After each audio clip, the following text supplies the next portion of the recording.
Hi friends, आज हम लोग जो पिछले क्लास में हम लोग कुछ नंबर्स के बारे में पढ़े थे, अभी जो नंबर्स है परिमेय और अपरिमेय उसके बारे में हम लोग बढ़िया से पढ़ेंगे। देखिए यहाँ पे जैसे पहला है आपका, यहाँ पे 11 नंबर है परिमेय संख्या। परिमेय संख्या को अंग्रेजी में हम कहते हैं रेशनल नंबर। रेशनल नंबर क्या होता है? यह बहुत ही इंपॉर्टेंट दोनों नंबर है, बड़ा यूजफुल नंबर है आपको 9th 10th और आपका 8th और आगे आने वाले कंपटीशन होते हैं उनमें भी ये सब नंबर से रिलेटेड कुछ छोटे बड़े सवाल पूछ लेते हैं। तो यहाँ पर देखिए जो रेशनल नंबर है, रेशनल नंबर क्या है? तो वह संख्या जिसे p बाई क्यू के रूप में व्यक्त किया जा सके जहाँ q is not equal to 0 तथा p एवं q पूर्णांक हो। मतलब q यानी कि जो p बाई क्यू के रूप में लिखा जा सके और q 0 नहीं होना चाहिए, यानी कि हर 0 नहीं होना चाहिए, नीचे वाला 0 नहीं होना चाहिए। साथ ही साथ p और q पूर्णांक होना चाहिए। पूर्णांक क्या होता है? तो हम लोग पिछले जो वीडियो है उसमें हम लोग पढ़ चुके हैं कि सभी धनात्मक, ऋणात्मक एवं जीरो को मिलाकर जो समूह बनता है उसी को क्या कहा जाता है? पूर्णांक कहा जाता है। तो ये जो आपका यहाँ पे जो परिमेय संख्या है, यानी वह संख्या जिसे p बाई क्यू के रूप में व्यक्त किया जा सके जहाँ q is not equal to 0 तथा p एवं q पूर्णांक हो, क्या कहलाता है? परिमेय संख्या कहलाता है। यानी 6 आपका एक परिमेय संख्या है, -3/2 एक परिमेय संख्या है, 5/4 परिमेय संख्या है, आपका जो 22/7 परिमेय संख्या है, रूट में 4 परिमेय संख्या है, 0.3333 और ये जो आपका फ्री लिखल है ये सब, और ये 6 पॉइंट जो आपका 34 का जो बार है वो भी आपका क्या है? परिमेय संख्या। जहां भी सब बार लगकर दिखाई देगा, आपका जहां भी बार दिखाई देगा समझिए कि वो परिमेय संख्या है। ठीक है, परिमेय संख्या यानी इससे ये आपका क्लियर हो गया कि परिमेय संख्या आप 0 को भी ले सकते हो, 0 भी एक परिमेय संख्या है।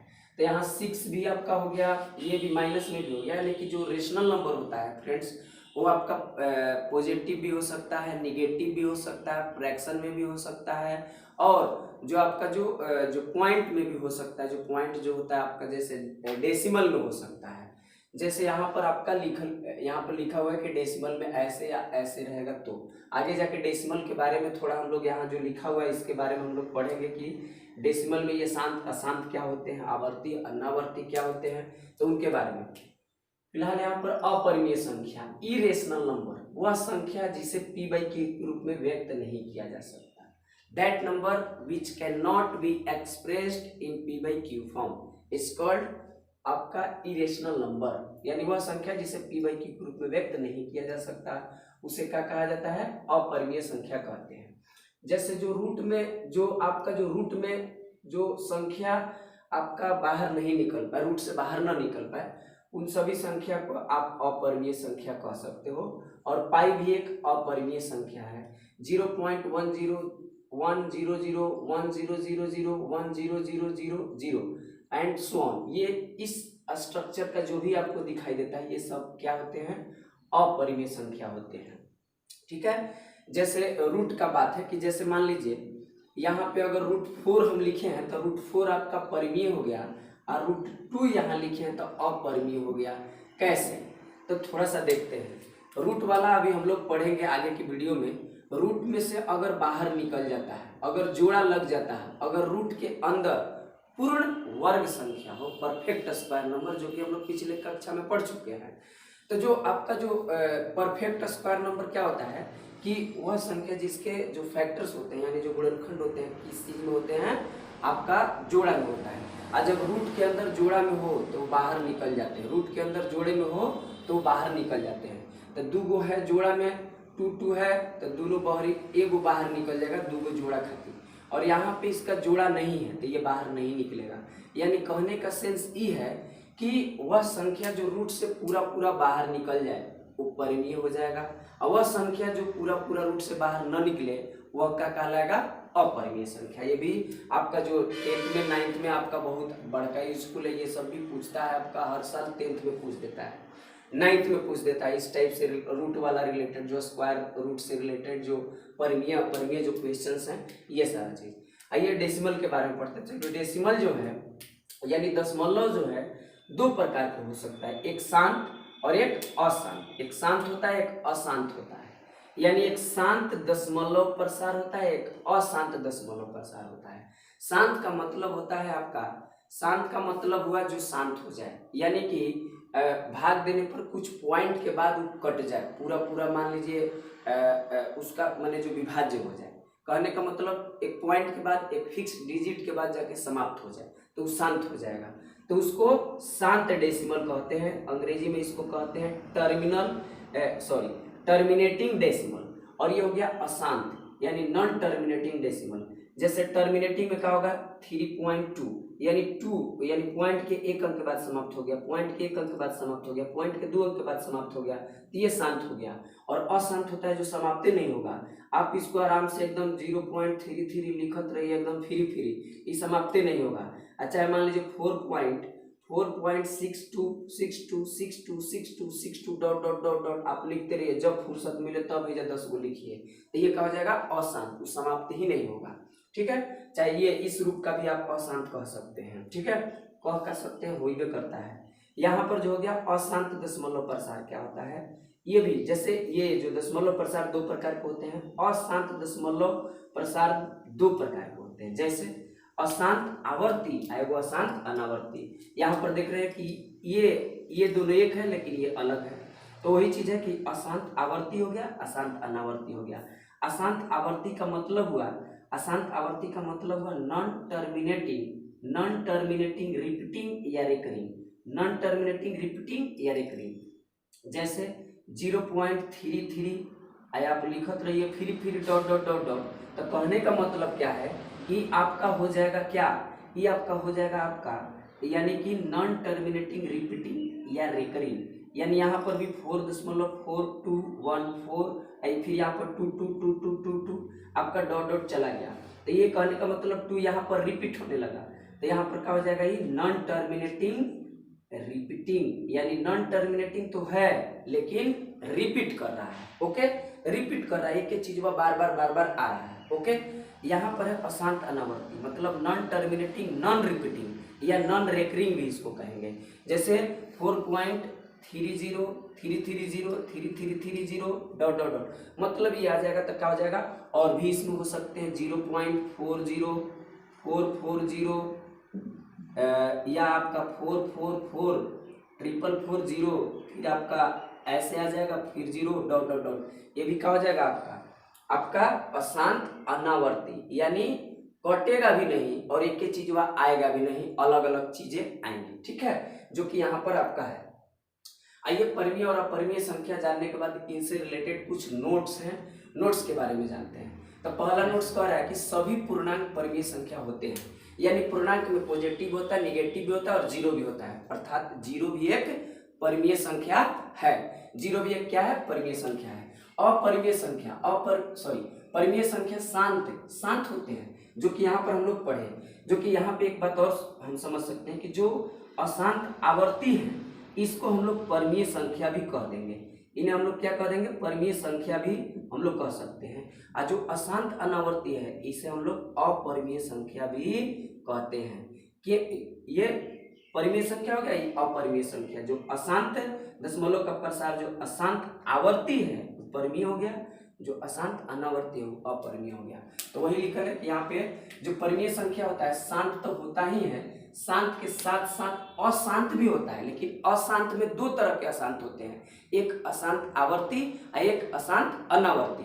तो ये अशांत आवर्ती होगा, तो वही चीज यहाँ लिखा है, शांत तो ही करता है, अशांत आवर्ती भी होता है। कैसे, देखिए यहाँ पर जैसे 2.4 ये शांत हो गया, ये शांत हो गया तो परिमेय होगा। और ये आपका मान लीजिए 2.444444 डॉट डॉट डॉट लिखा है, तो यहाँ पर क्या है, अशांत और क्या है, आवर्ती है, एक ही चीज में बार बार आ रहा है। तो ये परिमेय संख्या दोनों टाइप के होते हैं, दोनों टाइप के। ठीक, अपरिमेय संख्या अशांत अनावर्ती होते हैं। कैसे, क्योंकि ये तो कटेगा भी नहीं और एक ही चीज आएगा भी नहीं, कुछ आएगा ही नहीं, अपन बदल के इधर आएगा डॉट डॉट डॉट, तो यहाँ पर एक चीज भी नहीं आएगा और शांत भी नहीं होगा, यानी अशांत अनावर्ती होता है अपरिमेय संख्या। यहाँ पर लिखा हुआ है कि जो 22/7 है एक परिमेय संख्या है, परंतु पाई क्या है, अपरिमेय संख्या है। अब आप सोचिएगा कि पाई का ही वैल्यू है 22/7, तो फिर एक परिमेय और अपरिमेय कैसे हो सकता है। तो दोस्तों जो आपका जो पाई का वैल्यू है 22/7, वो आपका एग्जैक्ट वैल्यू ना होकर अप्रोक्स वैल्यू है, उसको माना गया है, तो ये आपका परिमेय हो जाएगा 22/7, ये होगा आपका अपरिमेय हो जाएगा। ठीक है, यहाँ पर लिखा हुआ कि दो परिमेय संख्याओं के बीच में अनगिनत परिमेय संख्याएं होते हैं। आप दो परिमेय संख्या 2 और 4 ले लीजिए, 2 और 3 ले लीजिए, उनके बीच में अनगिनत परिमेय संख्याओं को आप काउंट कर सकते हैं, लिख सकते हैं। इसके लिए भी फॉर्मूला जो कि आगे क्लासेस में हम लोग पढ़ने वाले हैं। ठीक है, दो अपरिमेय संख्याओं के बीच भी अनगिनत अपरिमेय संख्याएं होते हैं। ये इन सभी को निकालने के लिए फॉर्मूला भी है जो कि आगे हम लोग देखेंगे। यहाँ पर वही कि सभी जब पूर्णांक परिमेय संख्या होते हैं, तो 0 भी एक पूर्णांक है, तो ये भी क्या होगा, एक परिमेय संख्या होगा। क्लियर, सभी भिन्न भी परिमेय संख्याएं होते हैं, जितने भी भिन्न है जो फ्रैक्शनल रूप में होते हैं। क्यों? क्योंकि इसके परिभाषा में लिखा हुआ है कि जिसे p/q के रूप में लिखा जाए, तो p/q के रूप में तो भिन्न होइबे करता है, तो जो भिन्न होता है आपका परिमेय संख्या होता है।